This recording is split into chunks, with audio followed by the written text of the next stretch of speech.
Hey everybody, welcome to the Star Wars Canon Cantina, the show where we try to answer the question, who is Luke Skywalker, before the release of Star Wars Episode 9. How you doing everybody? My name is Mike. Things are pretty spiffy here at Salt Lake Base on planet Utah. I am joined via HoloNet, as always, by my co-host and Star Wars best friend, Jesse. How you doing, bud? I'm doing great. I'm at the space station Tulsa, planet Oklahoma. Yes, he got it right. You got it. That's right. And I haven't got that right in a while. And fall is full in swing, Mike, and October's in full swing, and I'm in full Halloween mode, plus Star Wars too. So I've seen on your personal Twitter you've been doing the whole horror film a day thing. You've had some good ones. That's right. 31 days of horror, and basically the quick summary of that is I've been watching a lot of classics that I haven't seen in years, and a couple new films. So there you go. Have you gotten to one film a day? Have you gotten to The Evil Dead yet? I have not. So funny you mentioned that. So the Evil Dead trilogy and The Shining are some of my favorite films of all time, like horror aside. And since I watch those so regularly, I decided to not put those on this list. Oh, okay. That's fair. I don't intend to watch all of them, but I'm going to break out either the first one or the second one. Right. I didn't even put the Thing on this list, and that's potentially my favorite horror movie of all time, maybe after The Shining. So I specifically chose classics and newer classics, if you want to call them that I hadn't seen in a while or were new entirely to me, including the new Halloween. So yeah, nice. Well, we'll circle back to some spooky stuff later. But this is a Halloween episode. Today we are talking about Dark Force Rising, the second book in the original Thrawn trilogy, released in 1992, written by Timothy Zahn. That's all the guy does is Thrawn. So before you listen to this one, I'd go back to episode 14 and listen to our Heir to the Empire episode, because that's the first book of the trilogy. You kind of need the setup from it. Yeah, this is absolutely a 3-part series, guys. I don't think we've done this yet on the show. We've done reoccurring series like the Marvel series, but this is a week-to-week 3-part trilogy, and it's very important you hear last week's episode, or you're going to be kind of lost today. So there it is. That's right. So what better thing to do in the middle of a trilogy than to alter the format of the show a little bit? So this is our 15th episode. We are going to change things up just a little bit when we're talking about the story, in an attempt to, format's still, like, we're still talking about the book, but we're trying to keep things streamlined a little bit and keep the focus on Luke. So we've expanded our original format of trying to stick to 3 questions about Luke. We've just added some more to that to try to keep the focus on him and talking through the story. Streamlined. We're going to try and make it a little bit quicker.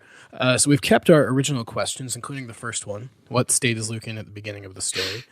But we've expanded some others. So a new one is, how do Luke's interactions with the main cast contribute to his growth? Main cast being Han, Leia, Chewie, Lando. Wedge, I guess, Lando, yeah. Next question, do any villains or side characters significantly contribute to his development? Oh, yes. In these books. Especially in this one. How does Luke grow in the Force? We've always talked about this, but we've never singled it out as a thing. Yeah, we've done it every episode. Yeah, just we've called it leveling up. Yeah, we're just going to kind of draw some more attention to it. This next one, what does Luke learn in this story? It could be about the Force or himself or other people, or So an example of this one would be at the end of the Shadows of Endor episode, when he learned he wanted to no longer be part of the organized Republic military. That's right. Yeah. He learned he wanted to no one else to die in his name, basically. So you're right there. And for legend stories like this one, would Luke's experiences in this story make him different than the Luke we meet in The Last Jedi? Now, we might not get to that one today, as this is the middle of a trilogy, but we will spend a lot of time on it next week for sure. Well, let's jump right into the story, Mike, and we'll look at this Luke stuff. Let's go. Ever since Luke disappeared, people have been looking for him. I'm Luke Skywalker. I'm here to rescue you. A lot of rumors. stories. And I became a legend. People that knew him best. Luke. Young Skywalker. Luke. It's all true. I am a Jedi, like my father before me. All of it. So our story starts with an explanation of one of the more interesting concepts introduced into Legends, the Katana Fleet and the Outbound Flight Project. That's right. So we start the series right off again with Thrawn and Gilad Pelion again. And we get some backstory on the Katana Fleet and the outbound flight. So as Mike said, they were both missions / military projects of sorts, right, Mike? The old Republic was going to tie a bunch of dreadnoughts together with some Jedi and launch them out of the galaxy. That's pretty good. Yeah. There's some Star Wars technicality to it, but that's essentially what they were doing. Yeah, and some things went wrong. And when we say dreadnoughts, we mean these are heavy cruiser ships, much smaller than Star Destroyers, but larger than, a Corellian Corvette, what we opened Star Wars A New Hope with. And they are like legit they're warships. Big. They're just kind of old and slow at this point. Yeah, at this point, they're pre-Clone Wars era stuff, so they're pretty old. The flagship of the fleet was called the Katana, hence the name, the Katana Fleet. And they were unofficially called the Dark Force in the galaxy. And what's interesting, what happened to the Katana Fleet back in the day is a virus infected the fleet. We're not told the entire context of everything that happens on that in this story. But after the virus infected the fleet, it drove the entire crew of the Katana Fleet insane. That's right. And we bring that up because the Katana Fleet is sort of the central MacGuffin to this book. It's what everybody's trying to get. But we join Luke at the beginning of the story. He's stuck on Sluis Van. Him and Lando and Han have repelled Thrawn's attempt to steal the Republic fleet, which was a super cool battle scene at the end of Heir to the Empire.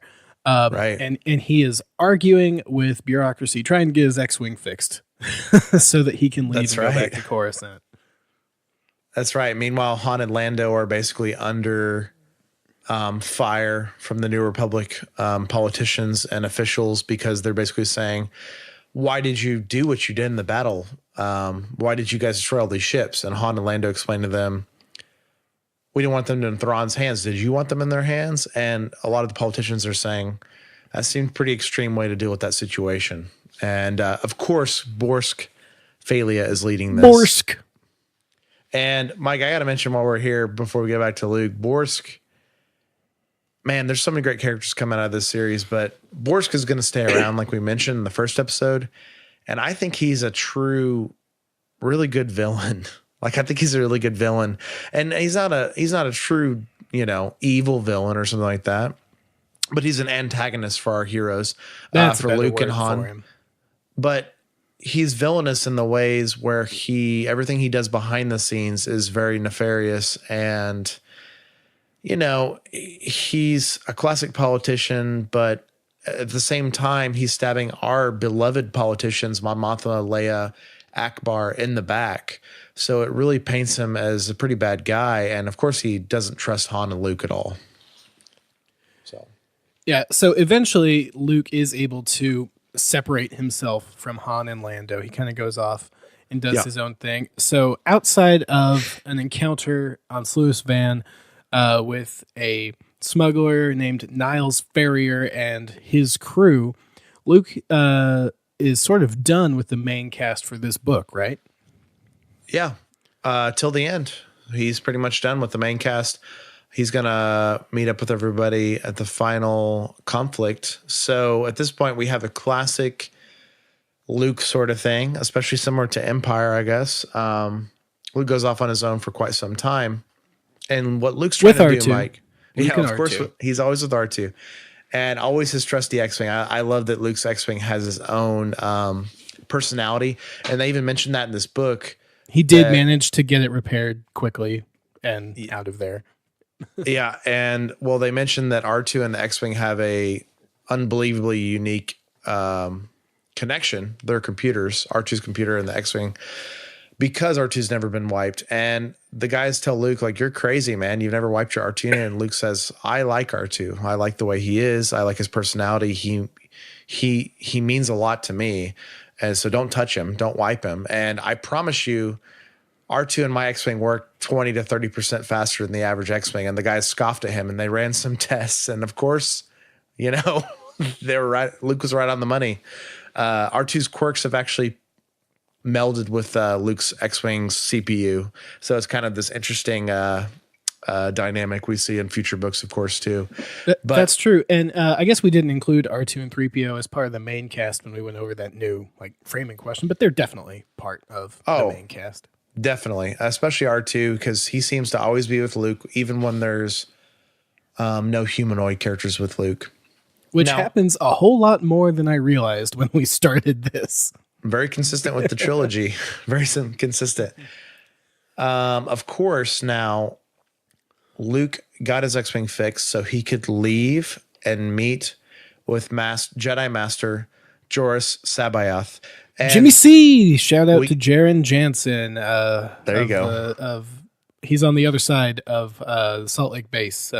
We chatted with him on Facebook about how to pronounce things, and I've just decided that C'baoth or Joruus C'baoth, he's Jimmy C. from here on out. Jimmy C. Yeah. And I did all my research, and you know, the Mark Thompson 20-year anniversary audiobook calls him Joruus C'baoth. Now, what's interesting, and I mentioned on our Facebook page, Mike, is the Joruus from the Clone Wars was not Joruus, he was Joruus C'baoth. So that's another interesting distinction, which we're going to get to. We're going to get to. We'll get to like the explanation of that in the next episode, without trying to give too much away today. But of course, their minds melded in the last book. We mentioned this at this space battle. That's true. Joruus reached out to Luke, and he basically told Luke where to meet him. And the planet Jomark. That's where Luke's going with his X-Wing. So we got Luke and his 20 to 30% faster X-Wing CPU speed because of R2's overclocking. Yeah, I was going to say his overclocked X-Wing. From R2, yeah. Going to this new planet, which I don't believe we've seen before, Mike, at this point. And I think Jomark was new, yeah. Yeah. So Luke goes to this planet and touches down and lands at the village, I guess, the small town, more like it, that Joruus actually kind of rules over. And this is kind of an interesting point in the story. Luke meets Joruus, and he's immediately perplexed because Joruus kind of runs this town, this city. And that confuses Luke because the Jedi Masters of Luke's teaching before this point did not really have any power over people, did not have any sort of political or, like local power over people. So that kind of confuses Luke. Yeah. And we said it in the last episode. We forgot to reiterate it here at the beginning, but I read this way back when a couple times, but it's been more than 15 years since I read the book, but I hadn't read the comics before. So that's what I'm basing my new refreshed information off of, basically. And the comics definitely, they're shorter than the novel, so they have to cram a lot more in a fewer pages. They definitely turned the like mustache twirling villain, crazy old man aspect of Jimmy C up to an 11 during his time interacting with both Luke and this town that you're talking about. Well, that's pretty consistent because, I mean, for comics, because Joruus is probably about a 10 on the crazy scale or a 9. So he's like an evil Doc Brown almost. That's true. That's how it comes across in the comics. He's smarter, acting smarter than everybody, talking down to everybody, talking down to Luke. But yeah, this definitely ties into our questions about villains or side characters and the Force. A lot of this. Luke sees C'baoth, Jimmy C, whatever. C'baoth. I think that's all of them. Like settle, not trade disputes, but sort of trade disputes among just citizens. He pretends to listen to both sides. Trade things. Yeah, he pretends to listen to both sides and kind of makes his own decision. He's, clearly establishing that he thinks Jedi are superior to everyone else in not a I'm special way, but like a I am genetically better than you kind of way. You're absolutely right. And he actually tells these things to Luke. Luke's like, well, why'd you handle that dispute between the villagers that way?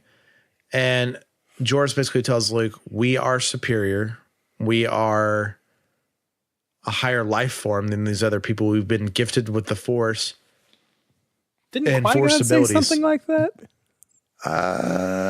Or was that just like that? Or was that just specific to Jar Jar? Anyway. Are you talking about Obi-Wan talking to Qui-Gon? Oh, it was Obi-Wan. You're right. Yeah. It wasn't Qui-Gon. Yeah, Obi-Wan does not like Jar Jar or Anakin in that movie. You're right. I forgot about that. I see you've picked up yet another pathetic life form, Master. Oh, yeah. I attributed it to the wrong Jedi. My bad. But Joris legitimately thinks that Jedi have higher comprehension, understanding, awareness, all these things, which, those things are enhanced for them, certainly. But he thinks through that power of enhancement that they get to be in charge. They get to make decisions. They get to throw people around basically with their mental power. And he's been abusing this for quite some time. He is literally the king and the executioner in this place. I mean, he's everything. So well, and we're slightly exaggerating how much of an obvious villain he is. But Luke still does sort of go with him and sort of fall under his influence a little bit. Should have been a red flag to Luke when Jimmy C used some Force lightning on one of these villagers who didn't agree with his decision. And I guess that was a flag for Luke in the book. Yeah, that was the first time he finally starts to realize, oh, maybe this guy's crazy.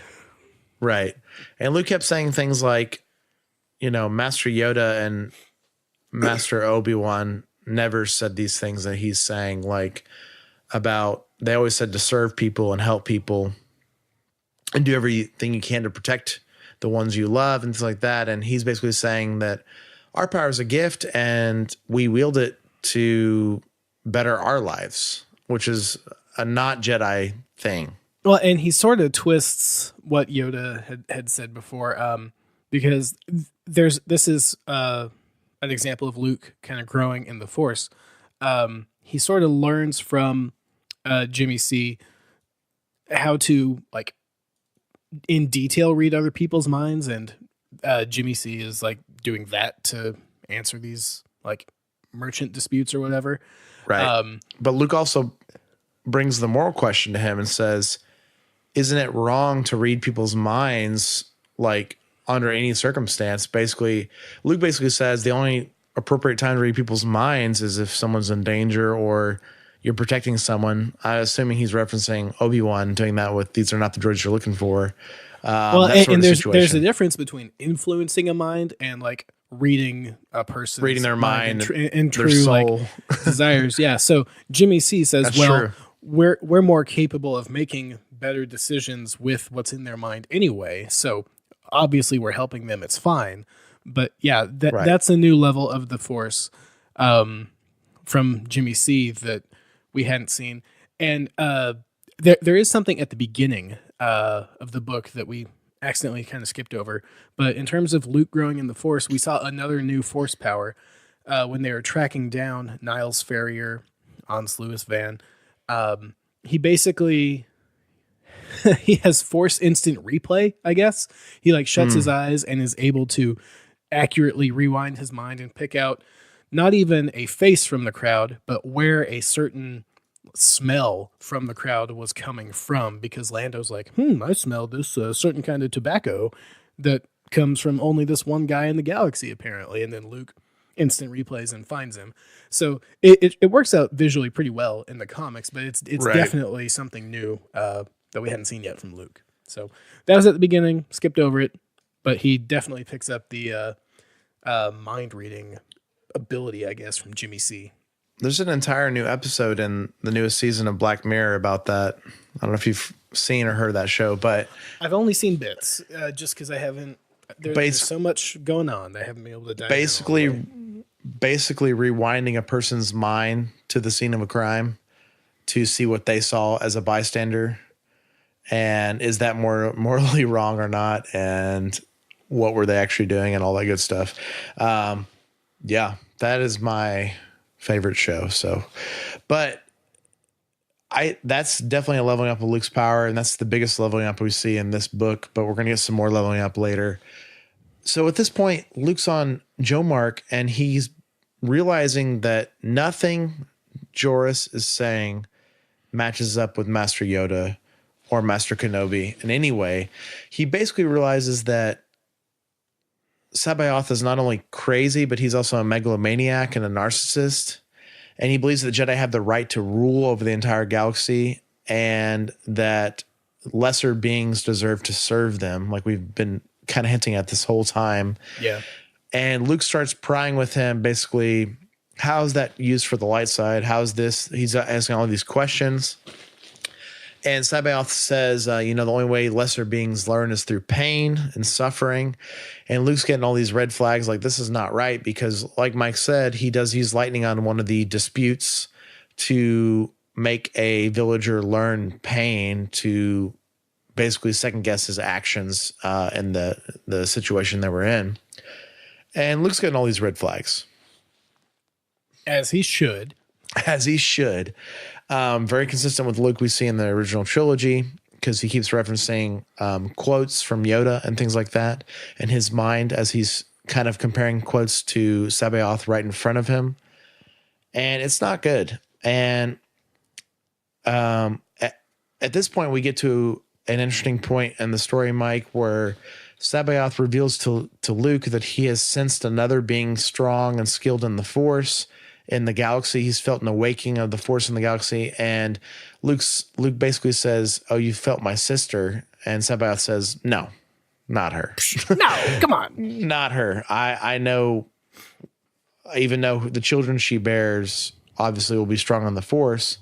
And then they have a discussion about how Luke's going to help raise Leia's children and train them in the Force. And Sabaoth basically tells Luke that he's incompetent to do that, and that's not going to work out. Bring them to me. Yeah, he's like, bring them to me. Leia's children, you will fail. You will not train them correctly. You will fail them. Bring them to me. Bring them to this planet. I will train them. They will be the best Jedi ever. Oh, basically. Hey, maybe this part of Jimmy Z should be canon. It's pretty interesting. This is pretty interesting to the canon and Luke. Yeah. But the person he's talking about is Mara Jade, who is one of the other like 3 subplots going on in this book. There's Mara Jade and Talon Card, who we talked about in detail in the last episode. Right. We have Luke, of course. Luke and Sabaoth. Yeah, Luke and Jimmy C. Mara and Talon are their own thing. Lando and Han are their own thing. And Leia is off with the Nogri, basically, is the quick summary of their different goals. And the last arc, of course, is Thrawn and Pelion, and Ryuk sleuthing around like he does. But actually, Mike, in this book, Thrawn and Pelion are less pronounced. Yeah, they were established well in the first one, but they rivaled Luke in the first one, screen time wise, and Han and Leia. This time, maybe less. In the comics, absolutely so. But those are other stories going on. You can read more in detail online about what's happening there. Basically, the Nogri sniff Leia's hand, and they're like, "Oh, hey, you're Vader's daughter. We're somehow going to convince our entire planet to serve you instead of Thrawn," which is weird. Well, that's a huge hurdle for Leia, because the only Nogri that once again believes Leia is Kabarak, like we mentioned last time. And Leia kind of does this sort of literally Avatar sort of thing from the Avatar movies, where she goes around to the different clans. Oh, you've seen the second Avatar? Is it good? And she goes around to different clans. Or did you mean the Airbender Avatar? I've seen both. I thought you meant the James Cameron one for a minute. I did mean James Cameron one. She goes around to all the different clans of the Nogri and explains to them Kabrak's claim of her bloodline and how she basically proves to the Nogri people that the Empire has had them indentured slavery for 45 years, Mike, which is pre-Empire. Actually, it's the Republic, the conflict that happened on their planet we mentioned in the first book was actually Republic era stuff. It was pre-rebellion, but it was the beginning of the formation of the Empire is when it happened. But Leia essentially turns the Nogri to basically say they reject the Empire. At the same time, the summary of Han and Lando's story is they do smuggler things and they try to track down the Katana fleet. And they sort of do when they fall, as they often do, ass backward into finding another hero. I love it. Senator / General Garm Bel Iblis, who pretty important, immediately given a detailed backstory in this book, and he's around in the future a lot too. Yeah, and they basically convince him to. They ask him to rejoin the New Republic. He thinks about it because he was a old general back in the pre-Clone Wars days, Corellian general that was well known for his exploits. And then, of course, we have the Mara and Talon story, which we have mentioned. And Mara and Talon, Talon actually gets captured by Thrawn, and Thrawn basically captures Talon because he wants to find this elusive Katana fleet because Talon Card actually knows where it is. So Mara does Mara things. She actually manipulates Thrawn, which is pretty interesting, Mike. She gets in Thrawn's graces by using Imperial codes that no one knows except Thrawn and like the Emperor and other high-ups. And she has a long conversation with Thrawn about the first time they met.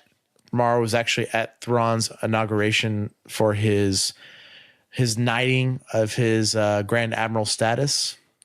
And she recants the whole story to him, and he puts her through some tests, and she passes these tests. But essentially what happens is after Mara learns that Thrawn is going to control the Katana fleet and has Card in captivity, Mara goes to find Luke so Luke can help her. And what's really strange about Mara is she hates Luke Skywalker. Mara hates Luke Skywalker so much. Well, and we talked about that sort of in detail last episode when she explained to Luke why she hated him. And we get more flashbacks this time. That's true. But she has a change of heart in a way, not so much that she doesn't hate Luke, but that she doesn't want to see Card die to Thrawn, and she doesn't want to see Thrawn get the Katana fleet. So she goes to Luke on Jomark to ask for his help. And she's saying, how ironic is I'm going to the one person in the galaxy I want to kill, but probably the most helpful person in the galaxy to help me save Card and prevent Thrawn from getting what he wants. So then we have a really interesting plot point for Luke again. Yeah. So at this point, Luke has been like, oh, hey, Jimmy C's kind of crazy, and maybe I should get myself out of here. Yeah, he's sounding like a Sith Lord or a Dark Jedi at the least. He's using the Force, obviously, to manipulate people, to hurt people, to not protect others. And of Luke, of course, Mike, we haven't mentioned this yet, but he does Luke things in this point in the story. Luke is actually settling disputes and helping villagers and doing the things that Sabaoth told him to do, but he's doing it in a Luke way, not a Sabaoth way. To which he gets chewed out. Yeah, he gets chewed out for sure. But now we have Mara show up on Jomark. Yeah. So basically, while Luke is being chewed out by Jimmy C, Mara gets to Jomark and sort of interrupts them. And Jimmy C's like, he almost kills Mara.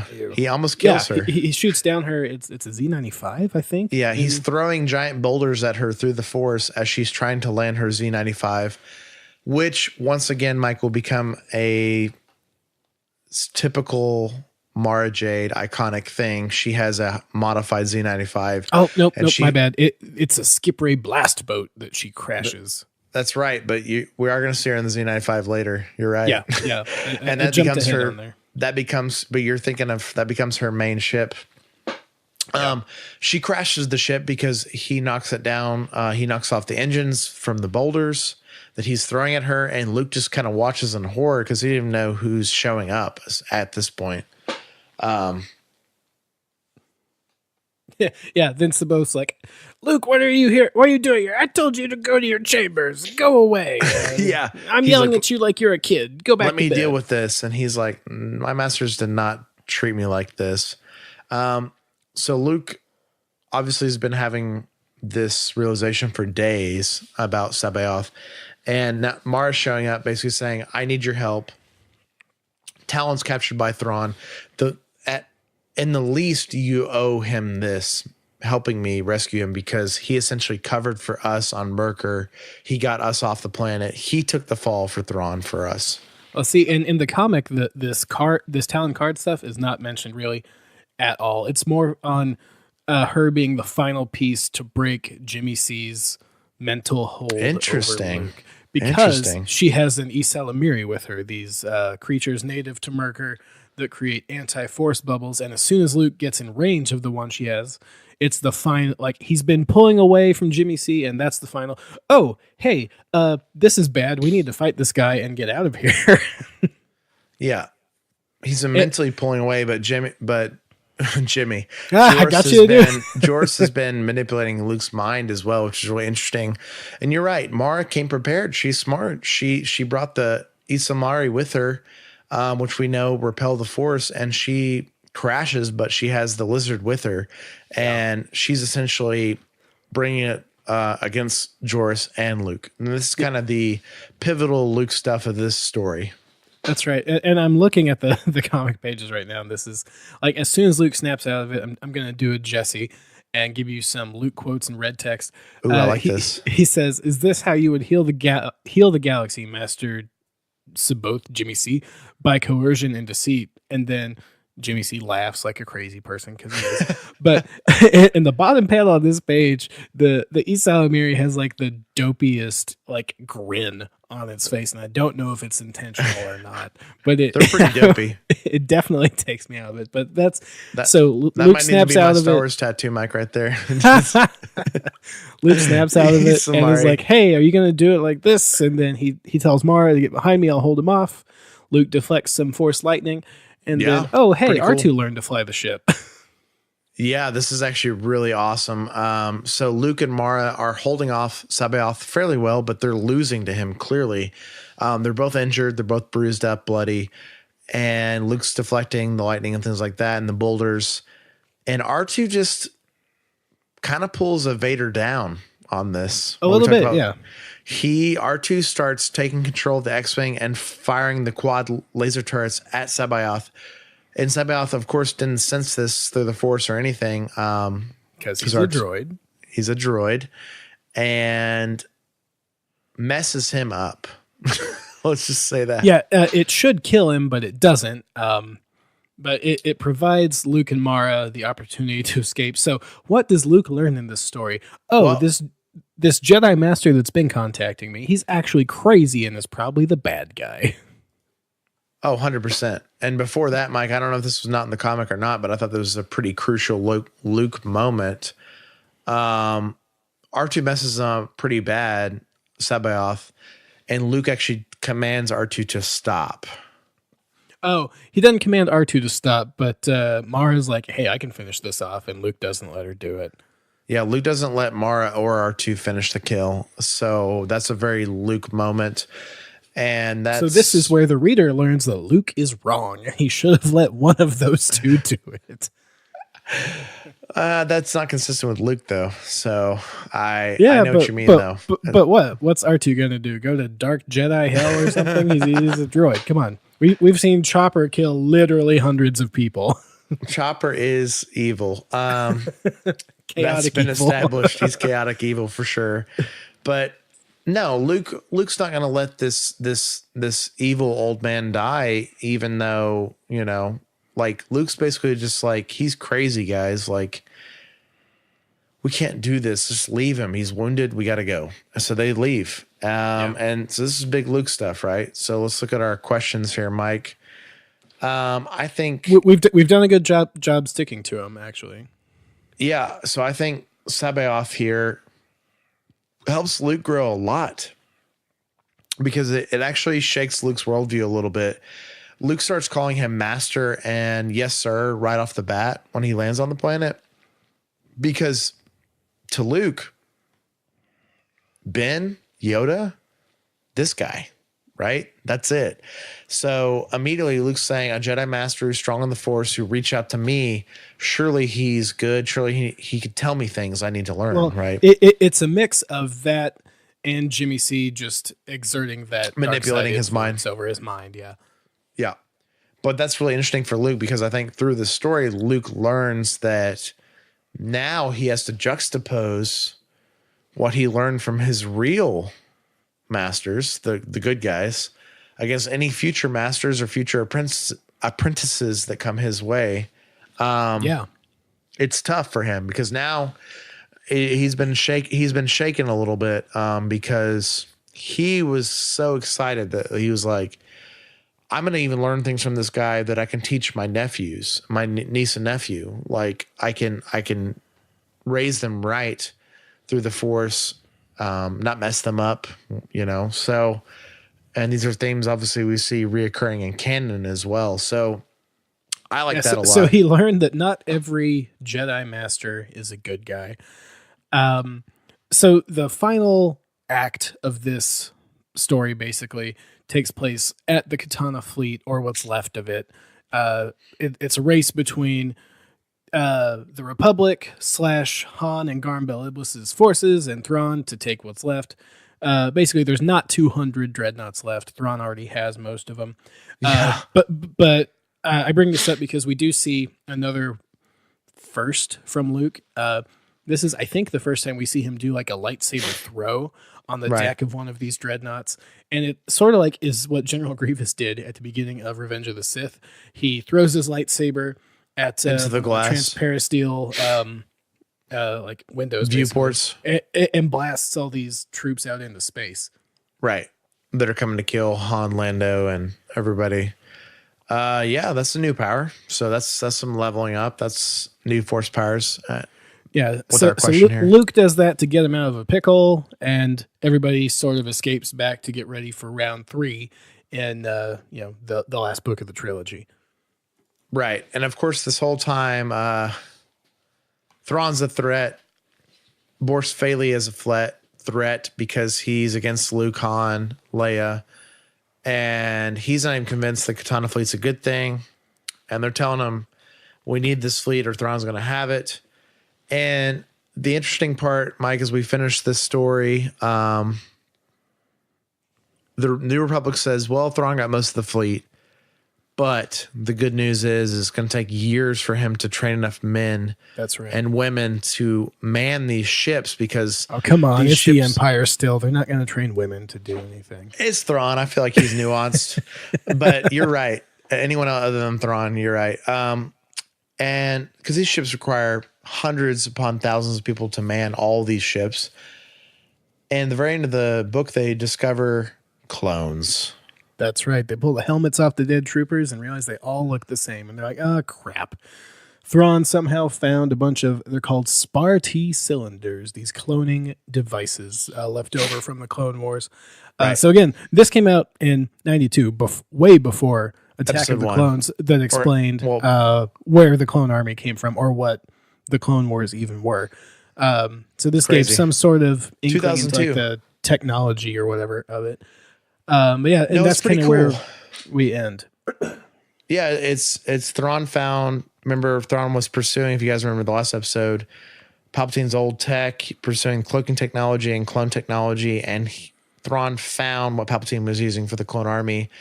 And we assume the story ends with our heroes in trouble with the New Republic, with all the politicians, with Borst Feli. Luke and Mara are closer now, which is interesting, but they still hate each other. Yep.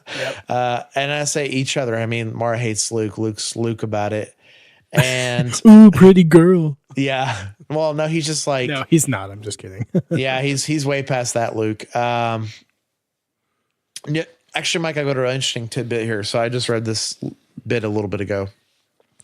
One of the last chapters is actually Luke examining why he even has any sort of non-resistance to Mara, I will say. Like, why is Luke even open to trusting Mara? Okay. And the author mentions that it might be the last remnants of Luke's farm boy naivety and innocence, but Luke's letting it, like, Luke recognizes that and he's letting it happen.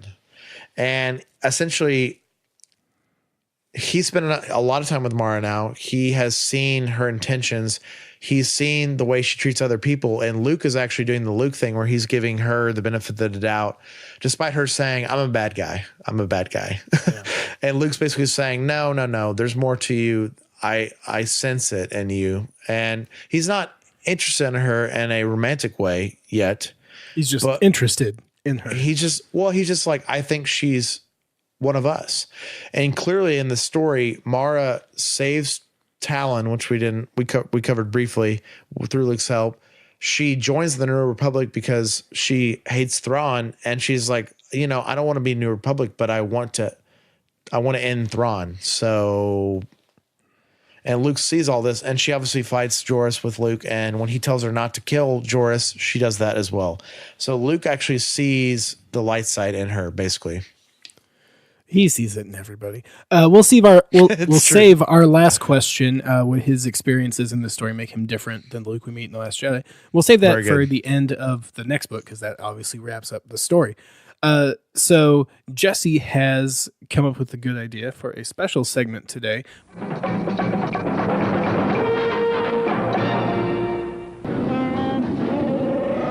That's the spirit. You'll be celebrating Life Day before you know it. So, guys, this is a new segment on the show. I'm very excited about this.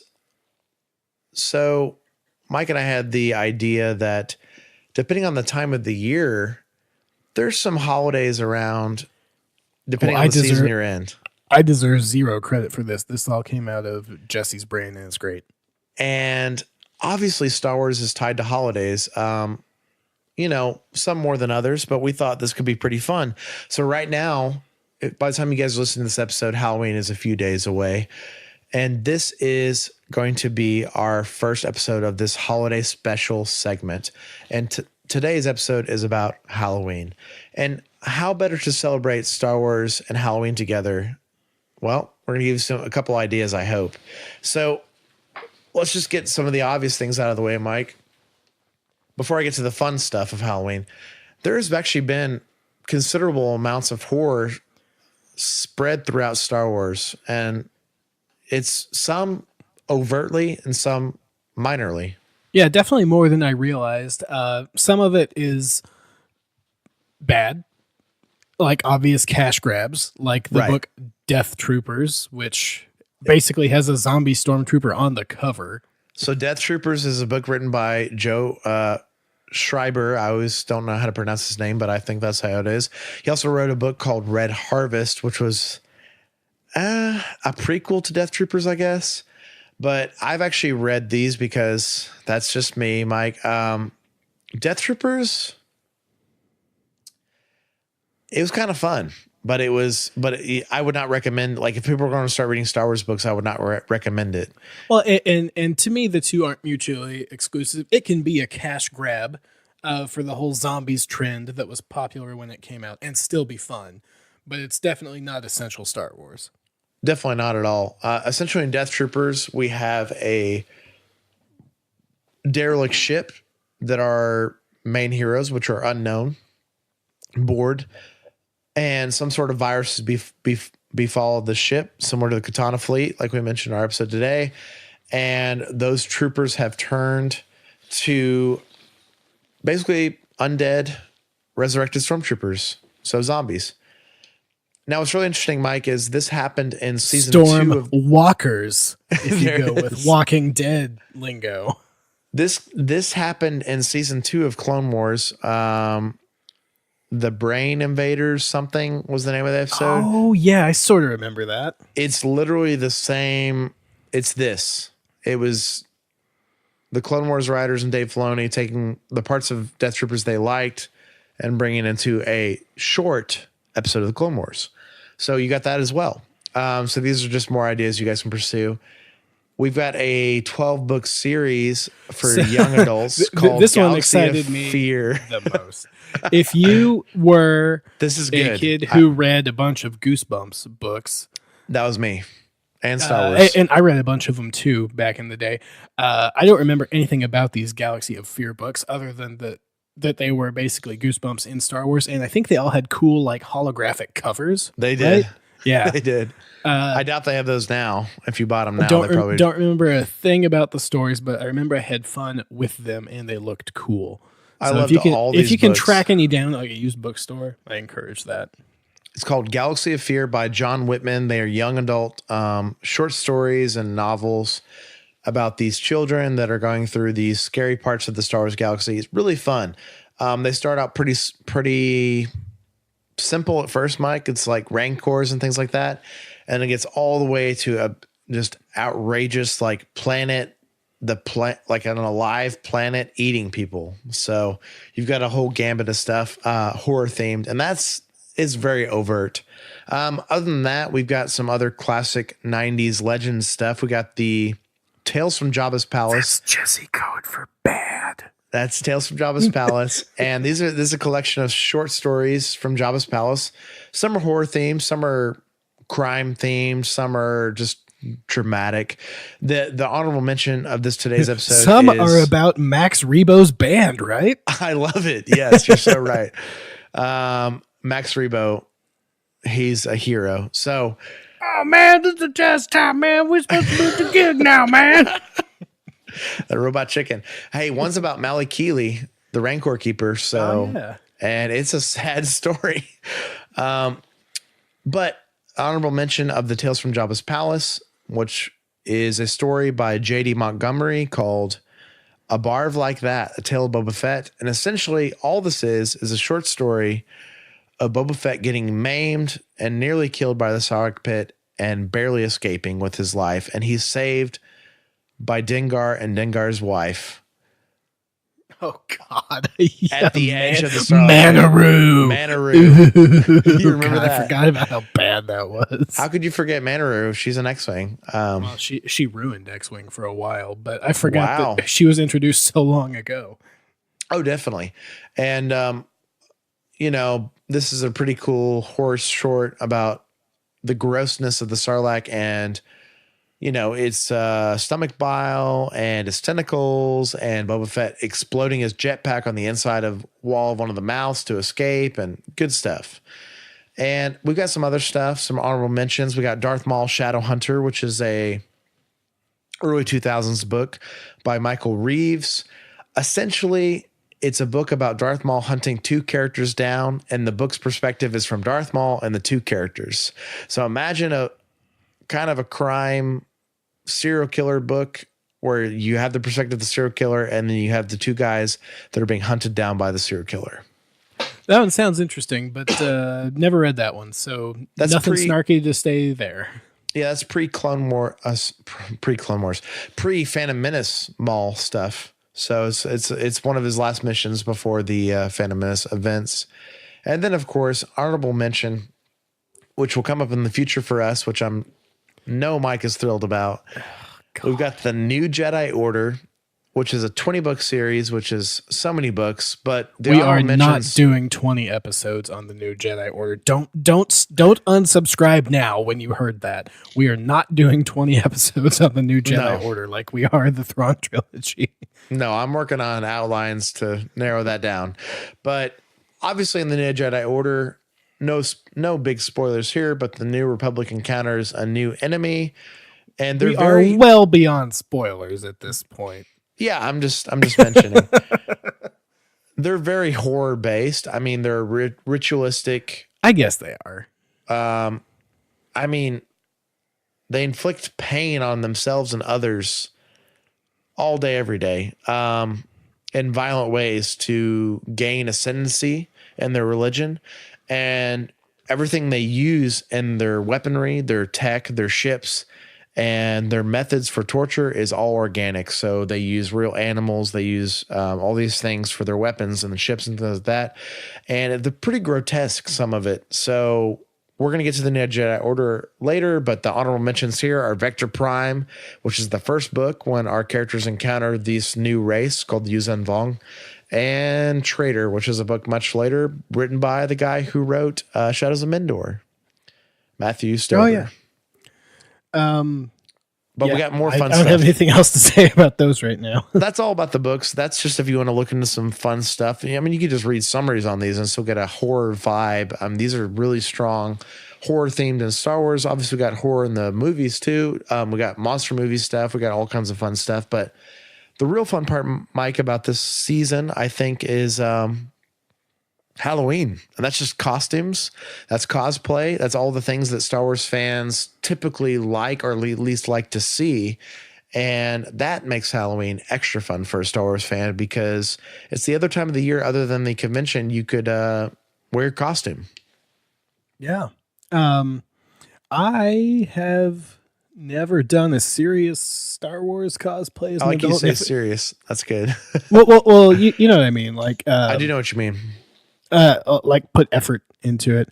And I might have done some like just basic Jedi stuff as a kid, but I've actually never been all that into costumes and stuff. So I don't have a whole lot of experience here. I'm pretty into the season of Halloween, so I've been pretty into costumes. Not always Star Wars related, but obviously when I've done the Star Wars ones, I've tried to go fairly all out. I would say cosplay level or right below. Definitely way above Halloween level. So that's the fun part, I think. Trying to get screen accuracy without breaking your back is fun. Unless you're in the 501st Legion or the Rebel Legion. Or the Mando Mercs. Or the Mando Mercs. Gotta get them too. You don't really have the guidelines like they do. So you get to have fun on Halloween, but you also want to represent the character in a semi-realistic way. I mean, you know, the Jedi stuff is easy, Mike. That's the easy, really, because I mean, if you get the robes and the belt and everything right, in the boots, you're good, really. Yeah. I've obviously done some of that before for fun. I've done prequel era Obi-Wan Kenobi, which was very fun to do, and I'm going to do again in the future because I've got some things that lend that to be easier for me. So he looks like him. That's what he's saying. But this year I'm going to do some Star Wars stuff for Halloween. So I might post some of that on the Instagram, but oh, you definitely should. Yeah. I think that since this is the year of Solo, it's going to be Solo. So related. So we can tease that, I suppose. But he's going for the Chewbacca. I know it. Yeah. Yeah. I asked my wife, like, can I go as young Lando this year? And she said, no. No, you can't do it. You can't do that. She's like, you might have the clothes in your closet, but you can't do it. That's what she said. She also hates that you have some of those clothes. Yeah, basically. So it was an all around great thing. But no, I wasn't planning on doing Lando, but obviously I love some of his clothes. But yeah, the Chewbacca would be great, but I don't think that's going to happen, Mike. But we'll see. Are you going as the Falcon? Are you going to build out a cardboard Falcon around you? As long as I shoot something off my body later there, in the night. There you go.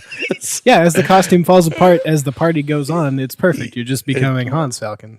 Yeah, so we'll post some good stuff, and we'll talk about that on next episode. But, you know, awesome. This is a perfect time to enjoy Star Wars. You know, and this is what I always say, like, maybe people that aren't really into horror, they get to enjoy Star Wars this time of year, and that's exciting too. Like I've seen whole families dress up as entire main cast of characters. I've seen whole families dress up as all Imperials. Awesome stuff. This is a perfect time of year to do it. And what's cool is if you put time into your cosplay, Mike, you take care of it, it's going to be around. It's true. So, and we got through that whole segment without mentioning the true Star Wars horror story, the holiday special. Yeah. If you want to see some real Star Wars horror, track that down on YouTube. Yeah, we're in the holiday special segment, I guess. So there you go. All right. Well, the next segment we have today is actually a listener request. Listener, I like what you got. His avatar's from Rick and Morty, so he's the people from that episode of Rick and Morty. Okay. He asked to hear our top 5 Old Republic characters, which was a pretty good question. So I'm going to let Jesse go first. Okay. So this is tough, Mike. A couple reasons. New Republic is, without a doubt, my weakest Star Wars area. That is not really saying a lot. I'm into it. I like it. I know things about it, but without a doubt, it's not like all encompassing for me like a lot of other things are. But I, of course, played Knights of the Republic games 1 and 2. I played the Old Republic MMO. I've mentioned this before on the show. This should be no surprise to anyone. The Knights of the Old Republic game number 1 is without a doubt one of my favorite games of all time, in my top 5 video games of all time, maybe in the top 2 or 3.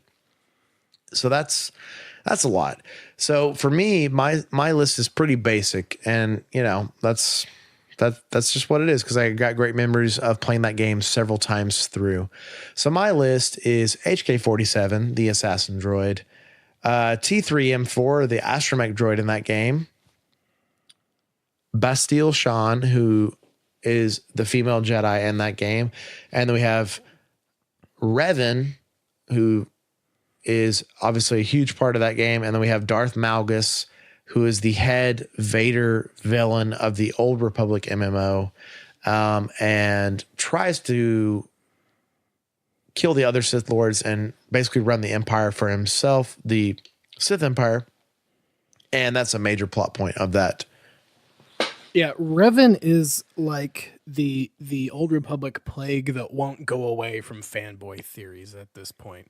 He's super popular. Looks cool, I guess. He's cool. His story's cool. Sure. I don't think we have time to go over Revan's story, but it's a cool story. It's a cool story. If you say so. I'll follow with my list. So my list was easier because I just flat don't like the Old Republic era. I played Knights of the Old Republic. I am in the minority on saying it's an overrated game. The game system didn't age well. I didn't think it was that great when it first came out. And I was just never that into the story because just that era of Star Wars does not interest me. And I'm not trying to like bring down people that like it. Like, that's strange though, Mike. Don't you like new and different stuff in Star Wars, and thousands of years can help with that? And you're right. That's why I liked it. But instead of new and different, you just made everybody a damn Jedi. Like all the Jedis, and it's more the Jedi and Sith stuff that I just don't care about. Okay. And that's sort of the basis for everything. Like you said, it's the Sith Empire and whatever. So I don't really care for the Old Republic. So my answers for this are based on the cutscenes from the Old Republic MMO video game, which I did play for a while, and it was a fun enough game. Oh, definitely. But in our notes here, I even wrote it out this way. Characters from the MMO cutscenes: Gunslinger class. You've got a guy in a space cowboy hat, who's a smuggler with 2 pistols. He was kind of neat. Cad Banish. Yeah, kind of. Except he was human in the cutscenes. Yeah, right. I think her name is Satele. She's a young Jedi with a double-bladed blue lightsaber. Is that right? Right. She's Satele Shan, related to who I just mentioned, Bastille Shan. Oh, didn't know that. Whatever. There we go. Then there's Soldier class, who looks like a heavy weapons guy mixed with clone trooper. Yeah. Then I put Bounty Hunter class because they had jetpacks, and I guess HK-47. There he is. There he is. So he did make the ignore cut. him. So, like, if you like the Old Republic, that is fantastic. I love I'm not trying to take anything away from that. It's also okay to not like everything about Star Wars, as I've tried to make clear through parts of these first 15, 16 episodes, however many we've done. And the Old Republic just isn't for me. So wait, did I get you in a corner, Mike, and you're saying you like the new Jedi Order more than the Old Republic? Probably. I guess, because you like Wedge too, and he's obviously featured majorly. The villains in the new Jedi Order weren't always executed well, but they were aiming high in an attempt to do something new. Completely different. Yeah, completely different. Yeah. Well, and the timing of that factors into that discussion as well, because New Jedi Order came out when we were like early teenagers, right? When it started. Right. We didn't really start seeing Old Republic stuff till like high school or early college, and I was sort of out of Star Wars at that point. Okay. Well, the first game was in 2003. So late high school. Yeah, then. late high school. Yeah, late high school. So, but they do line up a little bit similarly, that book series and this video game stuff and comic stuff, because it was kind of like what you talked about was a low period for you in Star Wars of reading stuff, but like early 2000s to 2010 essentially was both of these. Really was their prime. I thought New Jedi Order wrapped up before I graduated high school. Maybe it didn't. I think it wrapped up around just shooting from the hip, 7 or 8. So not long after that. Well, I don't think I finished New Jedi Order when it first came out, but right. I think you are right in that. I guess I do like that more than the Old Republic, but timing definitely factors into that decision a lot too. For sure. Well, that was a fun side segment we got here, Mike. Completely different, unplanned. I hope. Yeah, I hope you liked our answers. I like what you got. We'll see what we get in the future. Sorry, I'm not the biggest Old Republic fan.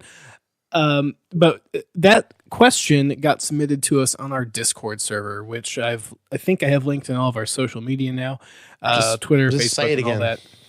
Well, it's like a link you got to click on. I'm not going to read the whole thing. But we do have a Discord server now. It's like a chat app for your phone or computer or whatever. If you want to send us suggestions, like questions to answer or just show topic ideas, hop on there and send them to us. And because I like bribing people, if you join our Discord server and send me a message, me or Jesse, I guess, but if you send Cantina GM or whatever I've got our account set as, send us a message. We will mail you some free sticker swag. We have actually made Canon Cantina logo stickers that we would like to share with people. So no Patreon, no store, just hop on Discord and chat with us, and we will send you some free stuff. Right. So if you guys missed our last couple episodes, Mike is starting a Star Wars RPG pen and paper campaign that's going to be hosted on this chat room, this Discord chat room. It's really, really easy to play, really simple. It's going to be really welcome to new players. Like I said in previous episodes, I've only played this system 5-6 times. So not very much for me. So it's going to be new for me all over again. And I'm excited about it. And we're going to facilitate everything. Yeah. So I in the either last episode or the one before, I put some dates on things. We'll ignore those. Just if people join the Discord and are interested in giving this role-playing game a try, I'm not going to try to limit the number of players. We'll just see who's interested, and we'll come up with the type of Star Wars game you want to play. And we'll use the dice bot that's in our chat room, and we'll just kind of see where things go. So if you are an experienced RPG person, player, role-playing game gamer, I hope you're interested in that. And if you have always been like, oh, well, that sounds kind of fun, but I don't know, it's a lot to jump into, hop on our Discord, talk to me about it, and we'll get everything going. Yeah, guys, this is really open and free right now, but in the future, if this takes off, I'm really excited to see, Mike, where this goes. If we even have content somewhere in the future on the show, if you're interested in that, maybe a session or something like that. We will see. It just depends on where we get. A lot of this can be text-based, but you never know. This could lead to something interesting, something audio-based. That's right. And again, even if you're not interested in the RPG, hop on the Discord, give us some ideas of what you'd like us to talk about on the show, and we'll send you some free stickers if you would like. Very good. And before we close out the show, Mike, I'm going to read another review. We haven't done this in quite some time because we've had some pretty robust episodes. So it was not in the best interest to read reviews because we're not going to add more time. But I'm going to read a review today from Mod Bowski, and we're going to see what this says. I get it. Oh, I do now too. Okay, there we go. The title Mod of this review. L Bowski. I didn't mention the L's. That I missed that. The title of this review is Great for Casual Fans. I'm a casual Star Wars fan. I'm really enjoying this early episode so far. I liked learning what happened in the Shadows of the Empire and I look forward to more episodes. To quote the Big Lebowski, they're thorough. Except it's they're thorough. Yeah, right. Thorough. Isn't that kind of how she says it? Yeah, it's true. I'm also a fan of the Big Lebowski, so thanks a lot, Same. Todd, for your creative review name. They actually did a roundtable this week, Mike, with several of those actors from that and talking about that film, which was very exciting. And John Goodman's lost like over 100 pounds. I saw for his health. Some of that like clips from the new Not Roseanne show. That's just what I'm going to call it. Because I don't know what it's actually. But so thank you for the review, Mod Bowski. And once again, guys, keep leaving us reviews on Apple Podcasts, iTunes, anywhere else that you can leave reviews is great too. Like Mike said, if you just want to leave us a review and send it to us, or if not, that's fine too. But when you guys leave us these, we scale the Apple charts. People find the show. We get new listeners. We get to grow this community that is forming around this podcast. It's very exciting. So continue to leave us reviews. It helps us out a lot. But of course, you guys can connect with us at Facebook at facebook.com/The Canon Cantina, Twitter at The Canon Cantina. So we have a spiritual goal, at least I do, Mike, to reach 200 people, and we're getting closer to that on the Twitter. So help us reach that as well, guys. And the Instagram is at Canon Cantina. And the Instagram, we post obviously same things we post on Twitter, like new episode, things like that out. But we also post pictures. We post pictures from these books, which I think is very interesting. It gives you a different picture if you're just listening to the audio. You could see the art from the books and art from the comics and things like that. And we're also going to post more pictures, like maybe some Halloween stuff or some con stuff coming up. It's very exciting. We are always available on Apple Podcasts, Google Play, Stitcher, Podbean, Podcast Addict, YouTube, and Spotify. And I got to mention Spotify again, Mike. Our Spotify numbers continue to grow. So whoever's listening on Spotify, thank you so much. Continue to subscribe to us on Spotify and continue to listen because we love seeing it. It's so exciting to have another medium that our podcast is on that you guys are listening to, and it's working. So thank you for that.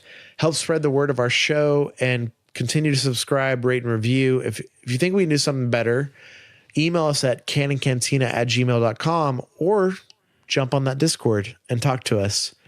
That's right. And the only thing I'll add to that is if we are not on your favorite podcast app for some reason, send us an email or somehow let us know and we will try to fix that. Well, there we go. And guys, this is part 2 of the Thrawn trilogy. We will be on part 3 next week, the return of the Jedi of this trilogy, the finale to all this stuff that's been set up in place by Zahn called The Last Command. And we hope you guys either listen to the Mark Thompson audiobook or the comic, read the comic, or read the novel if you're feeling ambitious, and join us next week for that. Yeah, thanks for joining us here in the Canon Cantina, everybody. Cheers. May the Force be with you. Boring conversation anyway.